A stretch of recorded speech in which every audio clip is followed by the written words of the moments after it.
নমস্কাৰ ষ্টুডিঅ'ত মই সুৰভি আৰু লৈ আহিছোঁ প্ৰথমটো গুৰুত্বপূৰ্ণ খবৰ। দীৰ্ঘদিনে স্তব্ধ হৈ আছে যোৰহাট মাজুলী সংযোগী দলঙৰ কাম। মাজুলীৰ জনসাধাৰণৰ সপোন যোৰহাট মাজুলী সংযোগী দলংখন, কিয়নো মাজুলীৰ দক্ষিণ পাৰৰ লগত সংযোগৰ একমাত্ৰ সংযোগী ফেৰীকেইখন।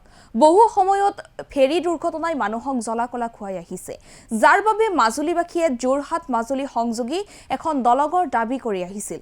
কিন্তু আধা নিৰ্মাণ হোৱা দলংখনৰ কাম এতিয়া বন্ধ হৈ পৰাত অনিশ্চয়তাত ভুগিছে মাজুলীবাসীয়ে।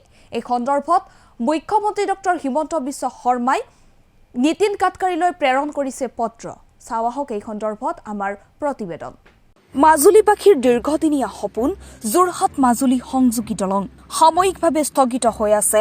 যোৰহাট এনআৰএলৰ যোনডাল পাইপলাইনৰ কাম কৰি আছে, তেওঁলোকে দক্ষিণ বনগাঁৱতো অফলামুখ ৰোডত কৰি আছে, মেইন ৰাস্তা এটাৰ কাষত কৰি আছিল। তেখেতসকলে বৰিং কৰিছিলে, বৰিং কৰাৰ পাছত তেখেতসকলৰ কি কাৰিকৰী বিজুতি সেইটো আমি নাজানো।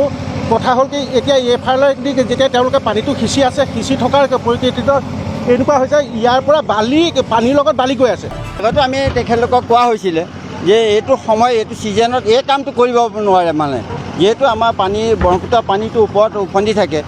এইটো সময় ছিজনতকৈ মাৰ্চ মাহৰ আগতে কামটো কৰিব লাগে বুলি আমি কোৱা হৈছিল গাঁও প্ৰধান হিচাপে।